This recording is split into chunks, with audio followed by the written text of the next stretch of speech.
एक महाभागवत अनन्य भक्त श्री चंद्रहास जी महाराज, उनके पावन चरित्र का अपने लोग श्रवण करते हैं। इससे भक्ति बहुत घनीभूत होती है। केरल देश में एक परम मेधावी सुधार्मिक नाम के राजा राज्य करते थे। धर्म पूर्वक चलना, प्रजा का पालन करना और भगवान नाम जप करना, शास्त्र विधि से बिल्कुल कभी प्रतिकूल एक भी आचरण जीवन में नहीं किया। तो उनके यहां महाभागवत चंद्रहास जी का प्रादुर्भाव होता है।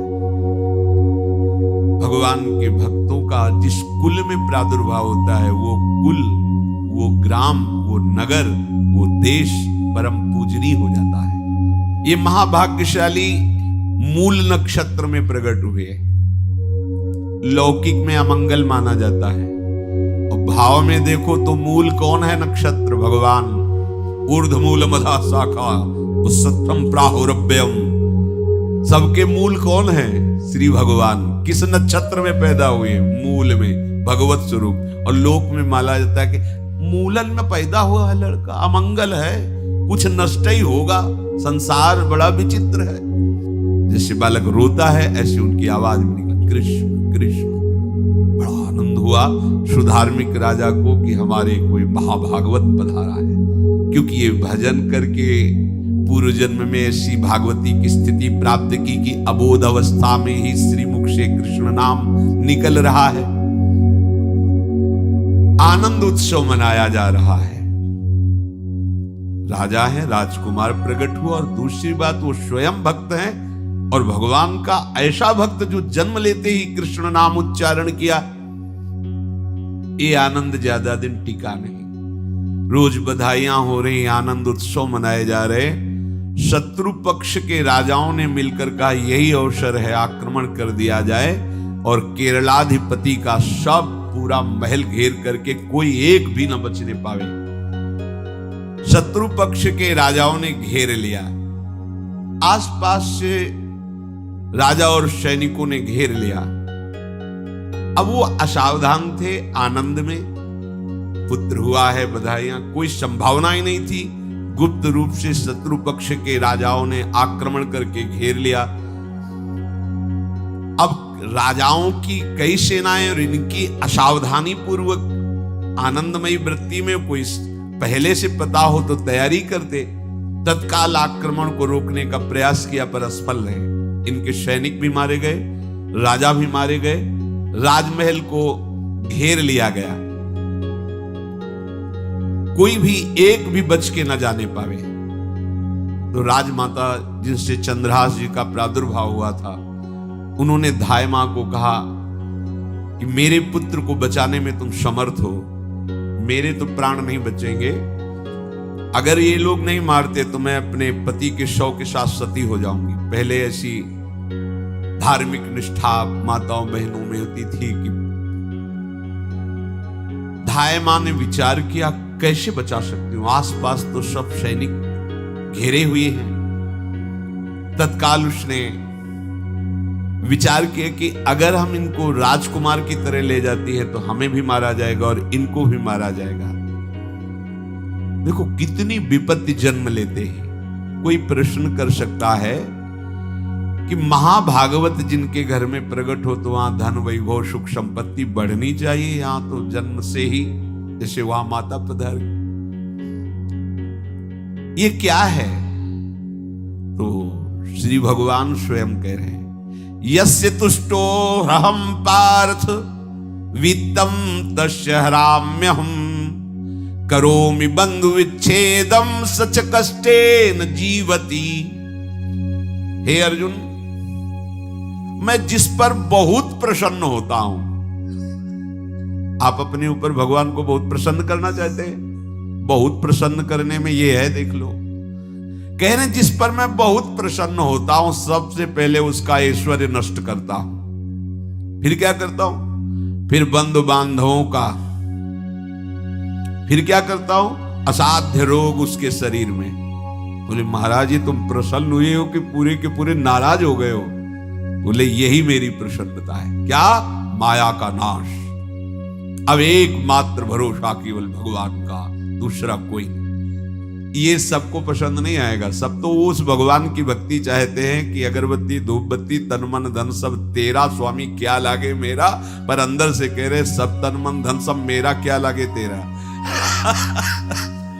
ऐसे तो चलेगी भक्ति। लेकिन कई बार सत्संग में पीछे धाम में कहा था कि भगवान को रिझाकर लोक मांगोगे तो चैन से रह लोगे, अगर उनसे प्यार करने की बात मन में ठानी कि बस मुझे केवल आपकी आंखों में आंखों को मिला करके जीवन व्यतीत करना है, मुझे और कुछ नहीं चाहिए, तो फिर लाडले आपको दुशरिहा का कोई आश्रय रहने नहीं देंगे। ध्यान रखना, जितने दुशरिहा होंगे तो ये बर्दाश्त हो तो कदम आगे बढ़ावे। बहुत प्रसन्न हो जाओ ठाकुर हम पे तो कह रहे यस्य तुष्टो ह्रहम पार्थ वित्तम तस्य हराम में हम करोमि बंधु विच्छेदम सच कष्टेन जीवती। जितनी श्वासें रहेंगी भयंकर कष्ट मैं उसको व्यतीत करने के लिए दूंगा। ये दंड नहीं है, ये पुरस्कार है। अनंत जन्मों का हिसाब बराबर करके कहीं इसकी वृत्ति मेरे से हट न जाए, ऐसे घेरे में डाल के अखंड चिंतन करवा के सजयति जयति जग उच्चरे। जाको करत श्याम सहाई प्रथम बरनो कृपा क्रम हो विषय मूल गवाई। कुल कुटुंब बल वित्त हीनो दीन के दुखदाई। आपने को करजु लीनो आप ही अपनाई। कह रहे अब मैं वर्णन करता हूं श्याम सुंदर जिस पर कृपा करते हैं उस पर कैसा बर्ताव करते हैं। बोले सबसे पहले उसके विषय भोगों का नाश कर देते हैं। फिर दूसरी कृपा कोई परिवार का, कोई मित्र, कोई रिश्ते नातेदार उसकी तरफ देखेगा भी नहीं। फिर ऐसा दुख प्रदान करते हैं कि केवल एक भरोसा रह जाता है, एक भरोसा, एक बल, एक आस विश्वास, बस नाथ आपके सिवा हमारा कोई नहीं। बस वहीं से जो चमत्कार प्रकट होता है, त्रिभुवन में कोई उसकी समानता नहीं कर सकता जिस पर ठाकुर की कृपा है। पर इस कृपा को हजम करने के लिए इसीलिए संत संग किया जाता है कि पहले से वो तैयार कर देते हैं। जैसे आर्मी की ट्रेनिंग होती है ना, ट्रेनिंग के बाद भी बॉर्डर में लगाया जाता है, ऐसे ही संत जन ये ट्रेनिंग देते हैं। अब जो टिके तो टिके, नहीं तो घर बैठे जाके। अगर टिक गया तो गुरु मेहरबान, तो चेला पहलवान, भगवान भी परास्त नहीं कर सकते। उसमें ऐसी सामर्थ्य आ जाती है कि हर प्रभु के द्वारा दिए गए विधान को हंस करके स्वीकार कर लेता है। और ऐसा नहीं कि उसको कष्ट होता है। ये लोक भाषा में भगवान कह रहे हैं सच कष्टेन जीविता। नहीं तो जिस चिदानंद में वो सुख भोगता है वो ब्रह्मा को भी नहीं प्राप्त है जो भक्त को प्राप्त होता है। भक्त का वैभव दिव्य होता है, चिदानंदमय होता है। ये तो पापियों के पास भी वैभव है, रुपया पैसा कुटुंब परिवार। भगवान के दास के पास जो वैभव होता है वो अचिंत्य है, तुम चिंतन भी नहीं कर सकते, ऐसा वैभव होता है। धाय माने सेविका का रूप तत्काल लिया, जिससे पोछा झाड़ू लगाने वाली, और कुछ दोने पत्तल डाले, उनके नीचे चंद्रहास जी को डाला, ऊपर से करके ऐसे माथे पे रख के निकली। सैनिकों ने पूछा इसमें क्या है, तुम उनका राजघराने के दोने पत्ते जूठे दिखा। ऐसे नीचे किया तो देखा सब ऊपर जूठन पड़ा। हाँ चल निकल, जल्दी भाग यहां से निकल। बस वो भागी, बचा ले गई। वो कुंतलपुर पहुंची और वहां के जो मंत्री दृष्ट बुद्धि थे उनसे प्रार्थना की कि मैं सेवा कला में बड़ी प्रवीण हूं और ये मेरा पुत्र है, अगर आपकी कृपा हो जाए तो कुछ समय के लिए हम आपकी सेवा में, महल सेवा में रहेंगी और हमारे पुत्र का पालन पोषण हो जाएगा। उनकी परीक्षा ली गई तो राजघराने की सेविका थी, परम प्रवीण थी, पर उन्होंने ये परिचय नहीं बताया। विधि विधान से राज्य की सेवा में प्रवीण दासी पाकर उसको अच्छा लगा, ठीक है आप रह सकती है। अभी चंद्रहास जी 3 वर्ष के ही थे कि धायमा पधार गए और ये हर समय कृष्ण कृष्ण कृष्ण कृष्ण कृष्ण नाम इनके चलता रहता था। अब जो उनका दुलार करने वाली थी धायमा, वो भी पधार गई तो कौन उनकी तरफ देखे। पर बहुत ही गौर वर्ण, बड़े ही सुंदर। अब वो गलियों में भटकने, निकाल दिया महल से जब धाय माँ मर गई, क्योंकि धाय माँ की सेवा कारण उनको रखा गया था। 3 वर्ष के बालक गलियों में, तो कोई भी माँ देखती उनको तो कोई उनको वस्त्र पहना देती, कोई भोजन करा देती। ऐसे ही भगवान के भक्तों की बड़ी विचित्र लीला होती है। यहां चंद्रहास जी को जो भी माता बहन देखती कुंतलपुर के गलियों में, तो कोई वस्त्र, कोई स्नान करवा देती, कोई काजल लगाती, कोई भोजन पवा देती। परमहंसों जैसा जीवन कट रहा है। कृष्ण कृष्ण कृष्ण कृष्ण। 14 भुवनों में जिनकी अव्याहत गति है, जो सबको देखते रहते हैं, श्री देवर्षि नारद जी। ये कृष्ण कृष्ण बोलता है बालक, और इसका हरि के सिवा कोई नहीं। एक दिन एकांत में बैठे हुए थे बालक चंद्रहास जी, नारद जी पधारे हैं, भाई जी से मिले हैं। स्वप्न में कितने महापुरुष मिलते हैं जो भजन ठीक से करते हैं। ये बड़े बड़े महापुरुष आकर के उपदेश करते हैं। ये त्रिकाल सत्य हैं, कोई ऐसा नहीं है कि ये कहानी हैं, अभी हैं। जहां आप भगवत चिंतन करेंगे तो आपको परिचय बड़े बड़े महापुरुषों का मिलने लगेगा। नारद जी आए तो देखा आंख बंद की हुई चंद्रहास जी कृष्ण कृष्ण कृष्ण कृष्ण कृष्ण ऐसा उच्चारण कर रहे हैं। त्रिकालज्ञ सर्वज्ञ नारद जी ने देखा कि ओहो, इतना छोटा बालक और कृष्ण कृष्ण बोल रहा है। नारद जी ने स्पर्श किया दुलार करते हुए, सुनो आंख खोलो। आंख खोल के देखा श्री देवर्षि नारद जी। नारद जी ने कहा, देखो हम तुमको एक अमोघ वस्तु देते हैं, और एक छोटी सी शालिग्राम की इतनी बड़ी शालिग्राम का जो वो दिया। बोले धो के पी लेना और दिखा के पा लेना, यही तुम्हारी सेवा पद्धति है। अर्थात स्नान करा दिया और जो तुम्हें मिले इनको अर्पित। तो उन्होंने विचार किया कि धोने के लिए, स्नान कराने के लिए पात्र चाहिए, भोग लगाने के लिए पात्र चाहिए। तो जैसे कोई पान की बीड़ी नहीं, तो ऐसे कपोल में शालिग्राम को रखे रहते, कोई पात्र ही नहीं, कोई सिंहासन ही नहीं। यही धुल गए, चरणामृत अंदर जा रहा, जब पाएंगे तो यही पा लेंगे, साइड में ऐसे करके फिर निकाल के धो।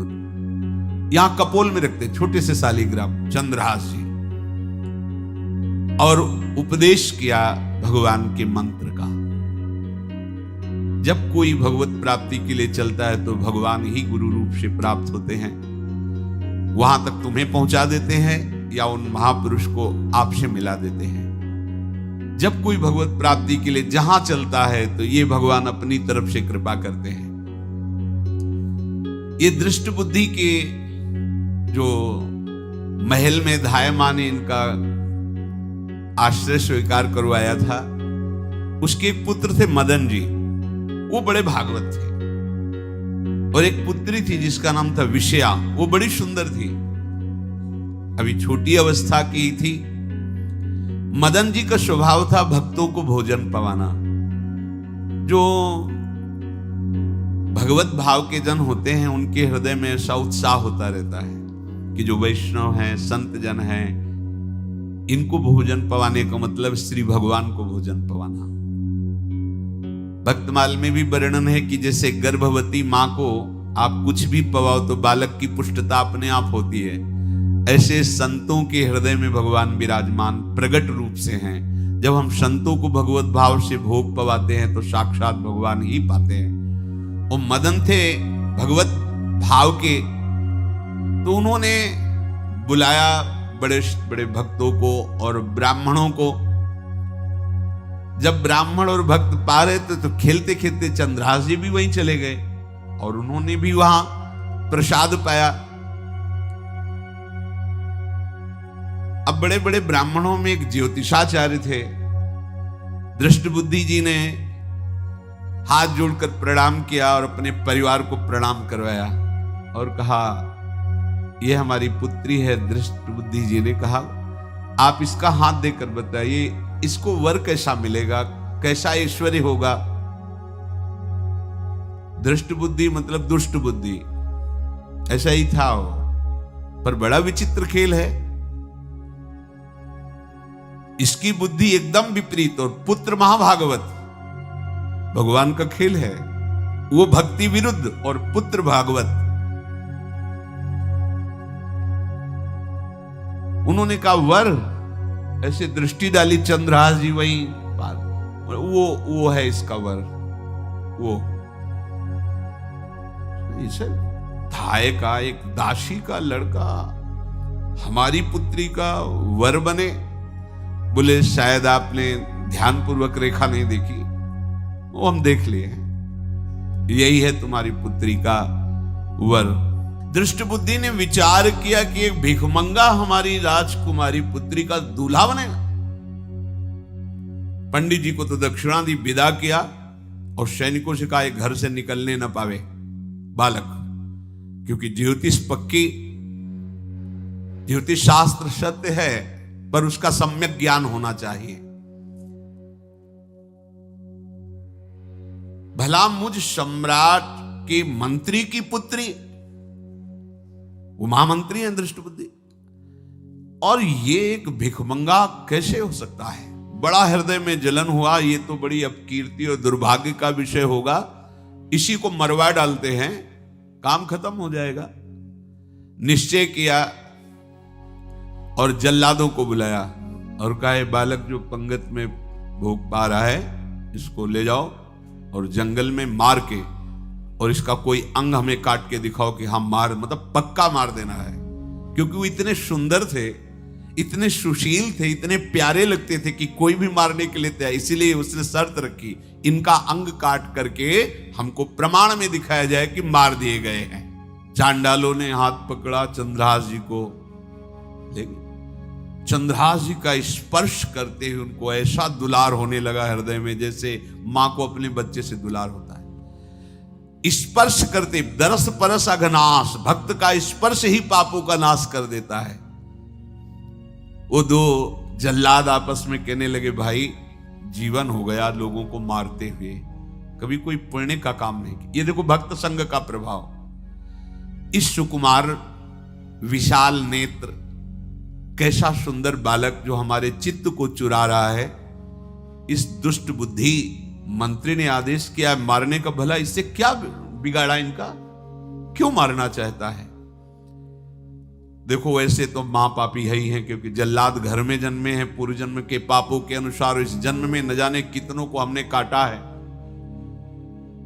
पर पता नहीं क्या हो रहा है, मेरे हृदय में ऐसी हिम्मत नहीं आ रही कि इस बालक को मैं मार सकूं। दूसरे ने कहा फिर अगर उसको तुम नहीं मारोगे तो तुम मारे जाओगे, कुछ तो करना पड़ेगा। नहीं नहीं, इस छोटे से बालक से क्या किसी को नुकसान। एकांत जंगल में ले गए और कहा तुम जानते हो हम तुम्हें किस लिए बुलाए हैं? चंद्रहास जी बालक थे, 5 वर्ष की आयु अब हो गई थी, तो उनका मुझे पता नहीं कि आप क्यों लाए हैं।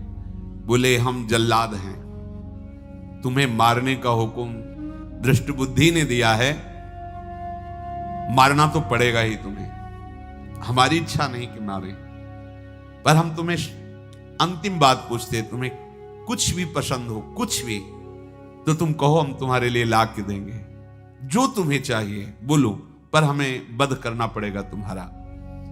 तो उनका मुझे कुछ और नहीं चाहिए, बस थोड़ा सा समय चाहिए। यदि आप मारना ही चाहते हो तो थोड़ा हमारी पूजा है हम कर ले, इसके बाद मार लीजिए। आपको तो बल है, अस्त्र हैं, मैं तो बालक हूं। उनका हाँ हम तुम्हें समय देते, तुम किसी को पुकार भी सकते हो, जो तुम करना चाहो कर सकते हो। चंद्रहास जी ने कहा मुझे मृत्यु का भय नहीं, बस कुछ समय दे दे। पूरा महाभारत हो गया था, टिटिहरी के अंडे नहीं फूटे थे। वहीं एक टिटिहरी का, तो टिटिहरी एक पक्षी होती है ना, टे टे करके उड़ती है, तो उसके अंडों के ऊपर एक हाथी का घंटा हो गया, गिर गया ऐसे। सब पूरा महाभारत में सब नष्ट भ्रष्ट, वो अंडे वैसे सुरक्षित। तो जो प्रभु भारत युद्ध में राखे भरही अंड, सोई मुंह को राखे जो राखत ब्रह्मांड।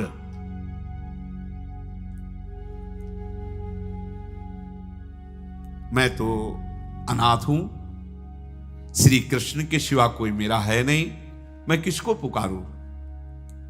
मेरा आश्रय तो एकमात्र वही प्रभु हैं। और निकाला शालिग्राम, यही सिंहासन है शालिग्राम का। भगवान के भक्तों की अपार महिमा है। क्या सेवा, वहां कोई पंचपात्र गंगा जल सब थोड़ी है, लेकर बस आंसुओं से अभिषिक्त कर रहे हैं। प्रभु मुझे तो कोई ज्ञान नहीं कि आपकी सेवा कैसे की जाती, मैं तो अपने मुख में ही आपको रखता हूं। अब मेरे जीवन का अंत होने जा रहा है, बस मैं यही प्रार्थना करता हूं कि मैं आपके ही समीप पहुंचूं, आपका ही स्मरण करूं, आपसे कभी विलग न हूं, एक भी वृत्ति आपसे कभी विलग न जाए। श्याम सुंदर मुरली मनोहर ललित त्रिभंगी ध्यान करते हुए आंख खोली और इशारा किया, काट दो मुझे। जल्लादों ने जब देखा आंसू चल रहे हैं ऐसा, वो बैठ गए अस्त्र रख के, कहने लगे भाई तुम मुझे मार दो, भले वो दृष्ट बुद्धि मुझे, मैं इस बालक को नहीं मार पाऊंगा, मेरी हिम्मत नहीं। अब कुछ भी हो, मेरा वध हो जाए, पर मैं इस बालक को, गिरे मुरझाई दया आई कछु भाए भरे, ढरे प्रभु और मति आनंद शोभिनी है, हुती छठी आंगुरी सो काट लई दूषण हो, भूषण ही भयो जाई कही सांच चीनी है। जब नेत्र का इशारा हुआ कि वध कर दो, तो जो बधिक मारने के लिए आए हत्यारे थे वो आनंद से एकदम प्रफुल्लित हुए और कहा मैं नहीं मार पाऊंगा तुम्हें।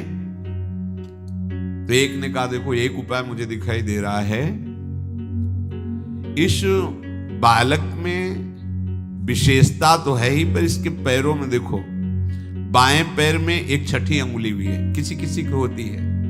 गांव में तो कहते हैं छंगू या छंगा, जिसे होता है ना गांव में, और ये छंगा मतलब 6 अंगुली की। बोले इसको अगर काट लेते हैं तो प्रमाण भी सत्य, जिसकी कसम खवाएगा मैं खा लूंगा कि ये चंद्रहास जी की है, और मैं मार दिया। और कौन इस बालक को ढूंढेगा, जंगल में छोड़ देते हैं, अपनी तो सामर्थ्य नहीं। बदिकों ने, जल्लादों ने ऐसा ही किया और जाकर अंगुली दिखा दी, मैं बालक का वध करके आ गया हूं। उनको यह कि लाखों बार इन्होंने वध किया तो संशय का कोई रिश्तेदार थोड़ी है, वो तो बालक है, उसको मारने में क्या, हाँ ठीक है मार दिया गया। अब वो जो चले गए तो अंगुली जो कटी थी उससे रक्त प्रवाह हो रहा है। कृष्ण कृष्ण जगन्नाथ वासुदेव जनार्दन, हे कृष्ण हे जगन्नाथ हे वासुदेव हे जनार्दन, ऐसे नाम उच्चारण करते हुए मूर्छित हो रहे हैं चंद्रहास जी। वो छोड़ करके जल्लाद चले गए। चंद्रहास जी भगवान का स्मरण कर रहे हैं, तो जितने जंगल के मृग हैं वो सब मंडलाकार घेर के ऐसे। एक हुमा नाम का पंछी होता है, अगर उसके पंखे की छाया पड़ जाए तो चक्रवर्ती सम्राट का वैभव प्राप्त होता है। और वो भीड़ की भीड़ पक्षी आकर चंद्रहास जी के ऊपर ऐसे घेरे हुए हैं, आसपास मृग मृगी मृग शावक सब घेरे हुए हैं।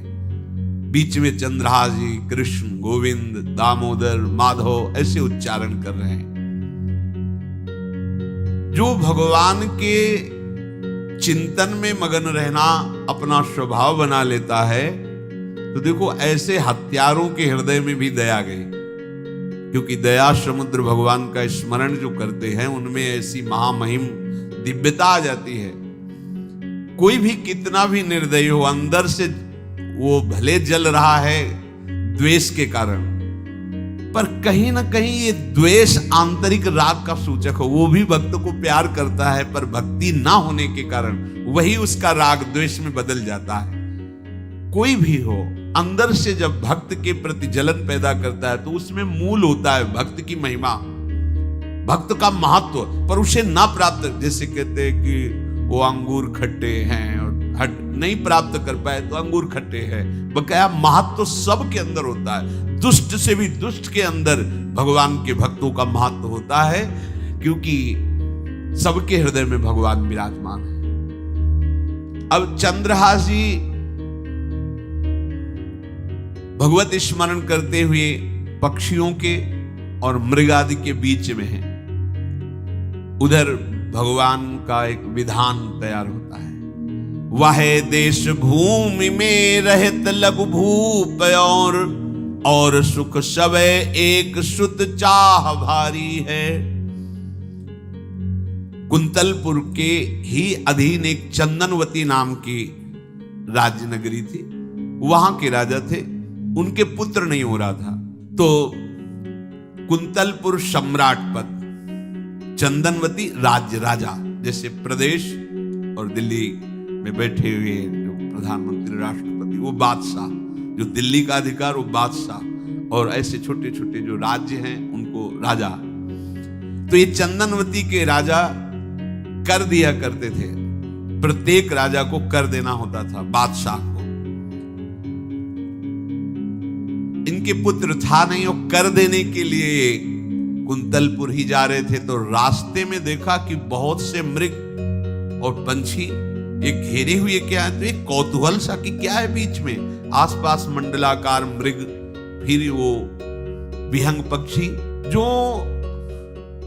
भगवान के आश्रित है, भगवान कैसी व्यवस्था करते हैं। वो चंदनावती के राजा दौड़ करके कौतूहलवश, क्या है यहां, मृगी पंक्तियों के बीच में पक्षी, हुमा नाम का बड़ा पवित्र पक्षी हिमालय आदि में पाया जाता है, जिसके ऊपर इसकी छाया पड़ जाए वो ऐश्वर्यवान हो जाए। देखा बालक दिव्य तेजों में, और मूर्छावस्था में नजदीक गए तो अंगुली पूरी कटी हुई थी, तो रक्त प्रवाह, गोद में उठाया और आनंदित हो गए, हमारी पुत्रेष्टि यज्ञ सफल हुई, हमारा दान पुण्य सफल हुआ, ऐसा हमें सुंदर बालक मिला। चंद्रहास जी को लेकर के घर आए और हृदय में भगवान का बार बार कृपा प्रसाद मना रहे, मुझे भगवान ने पुत्र दिया। चंद्रहास जी को लेकर आए, आनंद मंगल बधाइयां बजने लगी, बहुत सी संपत्ति न्यौछावर कर दी।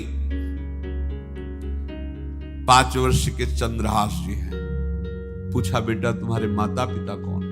कहा श्री कृष्ण। परिवार में कौन है? श्री कृष्ण। मतलब तुम्हारा कोई नहीं है? नहीं है, श्री कृष्ण। समझ गए कि भगवान ही हमें कृपा करके ऐसे महाभागवत पुत्र को दिया। और है कौन? वास्तविक कोई नहीं, श्री कृष्ण के सिवा। बड़ा उत्सव मनाया और अपने राज सिंहासन का अग्रिम अधिकारी युवराज पद चंद्रहास जी को। अब तो पूरे राज्य में आनंद की वर्षा हो रही। राजा मन में विचार कर रहे हैं कि ऐसा प्रतापी भक्त हमारे यहां आया है, अब हमको किसी को कर देने की जरूरत नहीं। तो जो हर महीने वर्ष में जो बंधा हुआ कर था उन्होंने नहीं दिया। 1 बार 2 बार 3 बार जब कर नहीं पहुंचा तो सम्राट ने आदेश किया मंत्री को कि चंदनावती से कराना बंद हो गया है। क्या बात है? यदि वो अहंकार से युक्त हो तो आक्रमण करके नष्ट करो, यदि समस्या है तो उसका सहयोग करो। बादशाह के आदेश से वहां दृष्ट बुद्धि पहुंचे तो युवराज पद पर चंद्रहास जी विराज, जिनको मारने के लिए जल्लादों के हाथ में दे दिया था। पूरे पूर्वासी ऐसा प्रभाव चंद्रहास जी का है कि सब कृष्ण भजन करते हैं, सब आनंद में मगन रहते हैं। चंद्रहास जी थोड़ा सयाने हो गए थे तो पूर्ववासियों को उपदेश देते, एक बार हमारे राज्य में भोजन पाया जाएगा 24 घंटे में, और सबके घरों से आरती की शंखनाद घंटानाद सुनाई देना चाहिए। सबके यहां शाम के रोज नाम कीर्तन और भगवत कथा होनी चाहिए, क्योंकि आयुष्यम चपलम तादृक जल बुद्बुद सन्निभम चिंतयध्वम जनामूढ़ा माधवम वर्षम सुस्थिरम। भाइयों, ये आयु बड़ी चंचल है, कब शरीर छूट जाए पता नहीं, पानी का बुलबुला कब फूट जाए कोई पता नहीं। इसलिए माधव श्री कृष्ण का नाम कीर्तन, उनकी आरती पूजा, उनका ध्यान और एक टाइम भोजन। पूरे नगर में अब सोचो कितना भक्ति का प्रभाव होता है। पूरा नगर में, हर घर में आरती, पूजा, कीर्तन चक्रवर्ती सम्राट के लक्षण स्वाभाविक चंद्रहास जी में प्रकट होते थे। अब दृष्ट बुद्धि जब वहां गया, देखा युवराज पद पर, पहचाना कि वही बालक है, ये तो चंद्रहास है, क्योंकि काफी समय तो महल में ही रहे थे धाय मां के साथ और अच्छे से पहचान थी। अब उन्होंने विचार किया कि ये तो बहुत अनिष्ट हो गया, हमने तो मारना निश्चित किया था और जल्लादों ने इसको छोड़ दिया और अब तो ये राजा का राजकुमार बन गया। तो राजा से कहा कि पहली बात, युवराज पद पर बैठालने के पहले तुम्हें सम्राट को सूचना देनी चाहिए थी। दूसरी बात, अभी तक तुमने कर नहीं दिया। जानते हो कि अगर सम्राट का भाव बदल गया तो एक क्षण में तुम्हारे राज्य को नष्ट कर दिया जाएगा। तो राजा ने हाथ जोड़कर चंद्रावती के राजा ने कहा, महाराज आप ही अब हमारी रक्षा कर सकते हो। उसकी दृष्टि चंद्रहास पर थी, इसको मरवाना है, क्योंकि पंडित ने बताया था यही पति बनेगा। अरे तो अब तो आनंदित होना चाहिए कि अब तो राजा बनेगा, अब तो बढ़िया है। लेकिन चंद्रहास जी को यदि आप सम्राट के पास भेज देते हैं और सम्राट निश्चित प्रसन्न हो जाएंगे चंद्रहास को देख के, तो वो तुम्हारे इस अपराध को क्षमा कर देंगे। युवराज पद दे दिया और भेंट नहीं दी, कर नहीं दिया महीनों से, तो ऐसा करो चंद्रहास जी को भेज दो। राजा ने स्वीकार कर लिया। और पहले लोग बिल्कुल धर्म से चलते थे, कहीं भी अधर्म का लेश नहीं। एक चिट्ठी लिखी दृष्ट बुद्धि ने और चंद्रहास जी से कहा, खोल के पढ़ना नहीं, मेरे पुत्र मदन को देना जाके, और मदन तुम्हें फिर आगे का कार्य, सम्राट से मिलाना, माफी करवा देना, ये सब करवा देगा। पर ये चिट्ठी तुम रास्ते में खोल के नहीं देखना। वो वैसे भी किसी का पत्र खोल के देखने का धर्म नहीं कहता। अगर कोई पत्र दे तो ये नहीं कि इसमें क्या लिखा है, नहीं, या तो हिम्मत नहीं है, इतनी धैर्य नहीं है तो मत लो। अगर धैर्य है तो हाथ में लेकर जहां तक पहुंचाना वहां तक पहुंचा दो, नहीं तो वो कार्य ही मत लो। ये अधर्म है कि आप बीच में उसको खोलकर पढ़े। पहले लोग बहुत धर्मात्मा होते थे, एक एक बात धर्मयुक्त होती थी। चंद्रहास जी को चिट्ठी दी, चंद्रहास जी ने पत्र को अपनी पाग में खोस लिया और कुंतलपुर के लिए चले। अब इनका किशोर अवस्था में प्रवेश हो चुका था। एक सुंदर कुंतलपुर के बाहरी रमणीय बगीचा था, वृक्ष बहुत सुंदर सुंदर, पुष्पवाटिका भी, बड़ा मनोरम लगा। घोड़ा बांध दिया वृक्ष में और पहले सरोवर, तब बड़ा निर्मल जल होता, जल पिया, हाथ मुंह धोया, थोड़ी देर भगवान का ध्यान करते रहे वृक्ष के नीचे और फिर लेट गए तो नींद आ गई।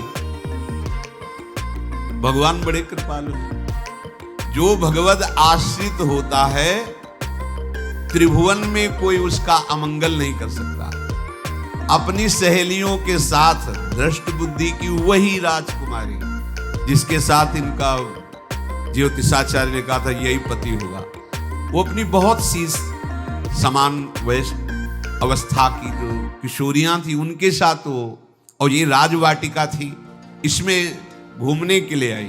तो घोड़ा देखा तो उसने कहा यहां किसी का घोड़ा कैसे आ सकता है, हमें लगता है कोई यात्री इसमें प्रवेश कर गया, उसको पता नहीं होगा कि राजवाटिका है। वो अपने सहेलियों के साथ घूमते हुए उसी वृक्ष के नीचे पहुंची। जा चंद्रहास नौ किशोर अवस्था, और जो भगवान का भजन करते हैं उनमें एक विशेष आकर्षण होता है जो साधारण आदमियों में नहीं होता।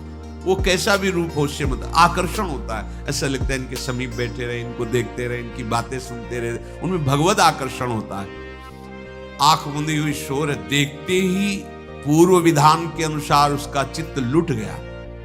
इतना सुंदर नौ किशोर अवस्था, आसपास देखा तो सखियां खेलने में लगी थी। पाग में एक चिट्ठी सी दिखाई दी तो झुक करके चुपचाप ऐसे नौ किशोर अवस्था में चंचलता भी होती है, चिट्ठी खोल करके देखा तो वैसे ही रूप माधुरी में आसक्त हो गई थी, पूर्व संस्कार से आकर्षण भी हुआ। इसने संस्कृत में लिखा था विस्मस्मयी प्रदातव्यम त्वया मदन शत्रुवे, कार्या कार्यम न द्रष्टव्यम कर्तव्यम खलु में प्रियम। मदन पुत्र, उनके नाम का मदन। ऐ मदन, बिना कुछ विचार किए इसको विष दे देना जाते ही। क्या उचित है क्या अनुचित ये तुम्हें नहीं सोचना, मेरा प्रिय करना, मेरे आदेश का पालन, जाते ही से विष दे देना। उसने देखा पिताजी की बुद्धि खराब हो गई, ऐसे सुंदर नव किशोर को विष देने की बात लिख दी। और उसे बड़ा दुख हुआ कि पहली ही दृष्टि में, अभी तो इन्होंने आंख खोल के हमें देखा ही नहीं, और इनको इस सोई हुई मुद्रा में देख करके मेरे प्राण समर्पित हो गए, मेरा चित्त समर्पित हो गया। चलो, जब मेरी सखियों के नाम पुकारे जाते, हेमलता शशिकला आदि, तो मुझे चुभता था कि मेरा नाम पिताजी ने विषया क्यों रखा है। आज सार्थक हो गया, मेरा नाम सार्थक हो गया। काजल लगाई हुई थी, एक सीख से ऐसे काजल लिया, और एक संस्कृत में आ बनता है ऐसा, ऐसे, बस ऐसे कर दो तो विषया हो गया। अब उसका अर्थ बदल गया।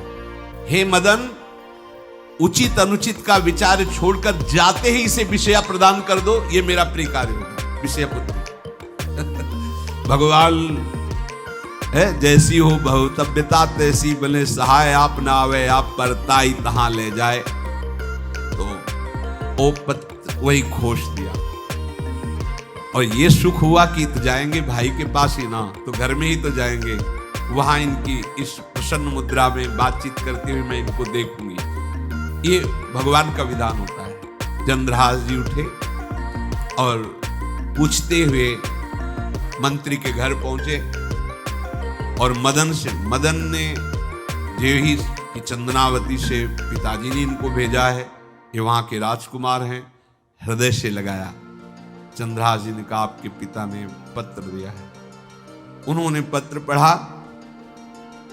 विषमस्मयी विषयास्मयी, विषय तुरंत बिना विचार किए ब्याह कर दो, दे दो, क्योंकि लिखा है प्रदातव्यम त्वया मदन, अभी इसी क्षण जहां ये पत्र मिले का जो आज्ञा, शुभम सी बुलाओ पंडित को। पंडित ने कहा भगवान की कृपा से अगला मुहूर्त है, बिल्कुल ये ब्याह का पक्का मुहूर्त है। अब तो राजघराने तत्काल व्यवस्था हुई, और वो तो पहले ही मोहित हो चुकी थी देख के विषया जी। तत्काल दुल्हन रूप उनको सजाया गया, इनको दूल्हा रूप सजाया गया, पंडित शुरू कर दिए, गणानंद तो गणपति को ब्याह हो गया।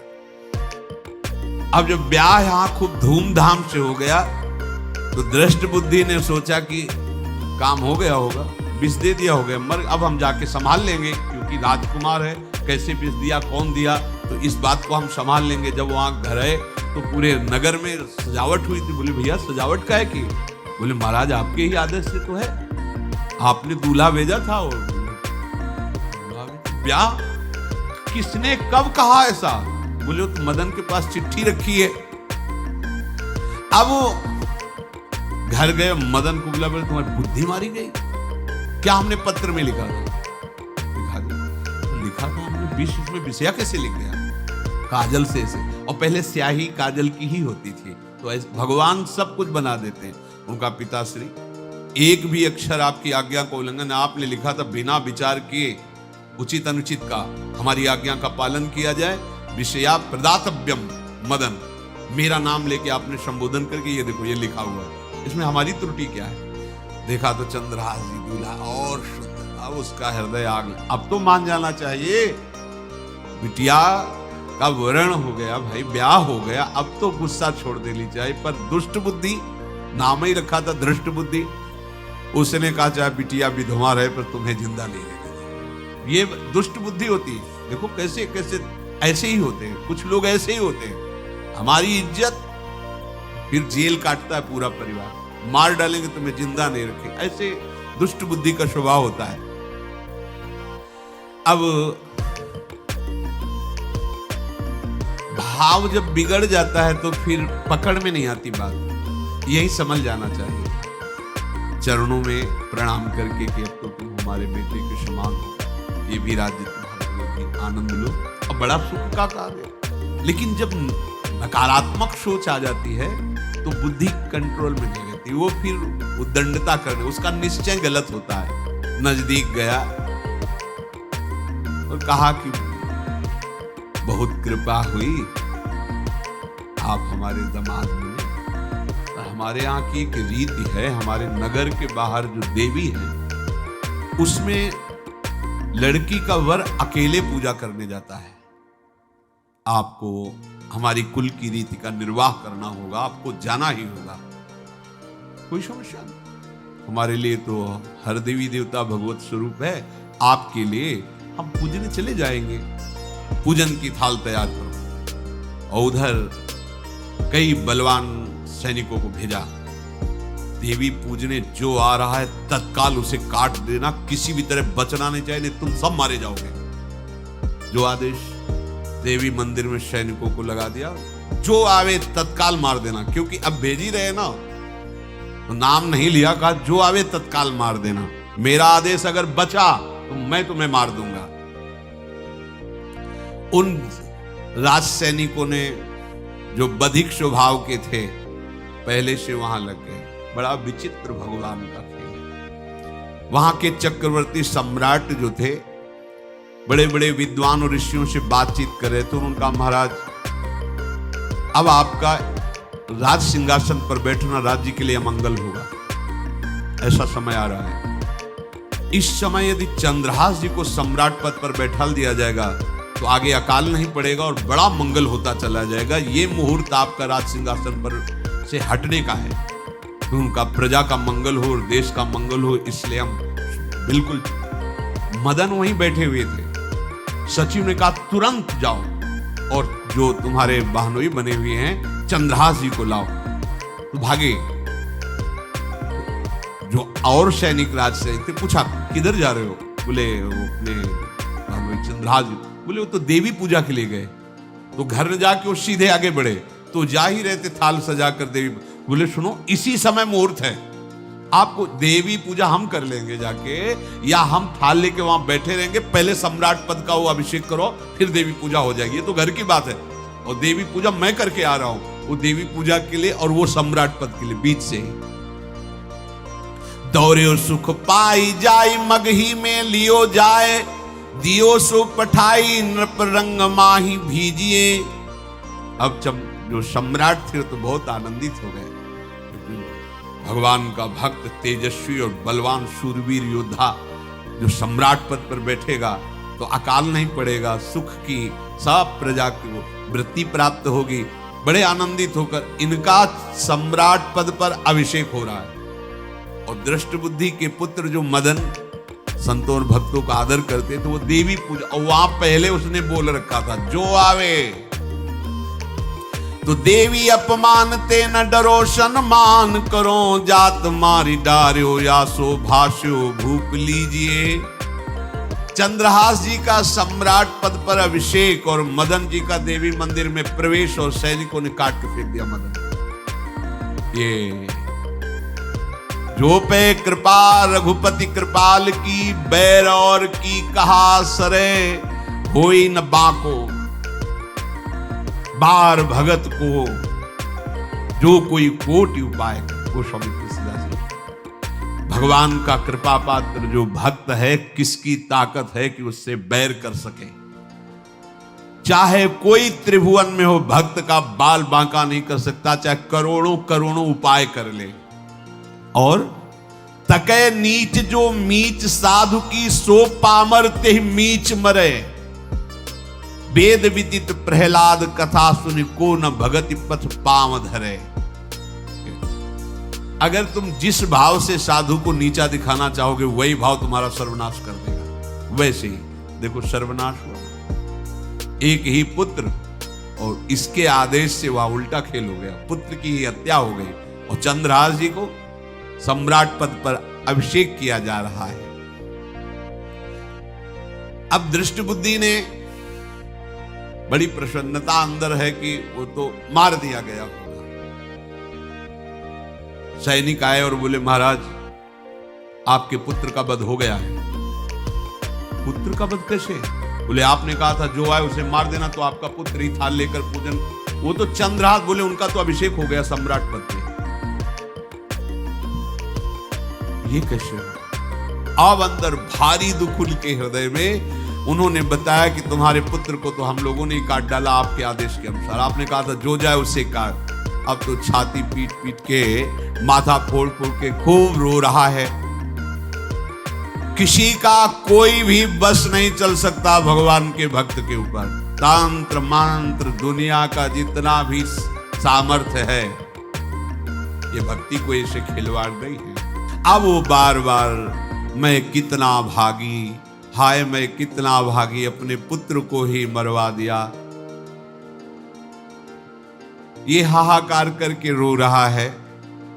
चंद्रहास जी ने जब सुना तो उन्होंने कहा अरे मृत्यु तो मेरी निश्चित थी, फिर मदन भैया को वो मेरी मृत्यु प्राप्त हुई।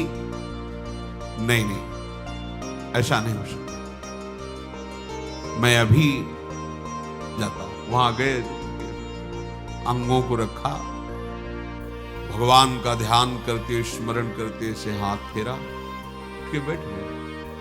अब ये घटना तो उनको पता नहीं थी, दृष्ट बुद्धि को उन्होंने खोपड़ी फोड़ फोड़ के अपनी हत्या कर ली। उनको जिला के आए तो फिर उनको जिलाया और कहा पिताजी अब कृष्ण कृष्ण जपो। अब उनकी बुद्धि शुद्ध हुई और भगवान का आश्रय लेकर के वो अपने जीवन को भगवत भक्ति में बनाए। तो जो भगवान का भक्त है उससे द्रोह करने वाले को भी परम मंगल ही देते हैं भक्त। पर भक्ति में अनन्यता की आवश्यकता है। प्रारंभ इहलोक परलोक के सारे सुखों को भगवान के चरणों में समर्पित करके किसी व्यक्ति वस्तु स्थान का आश्रय नहीं होना चाहिए।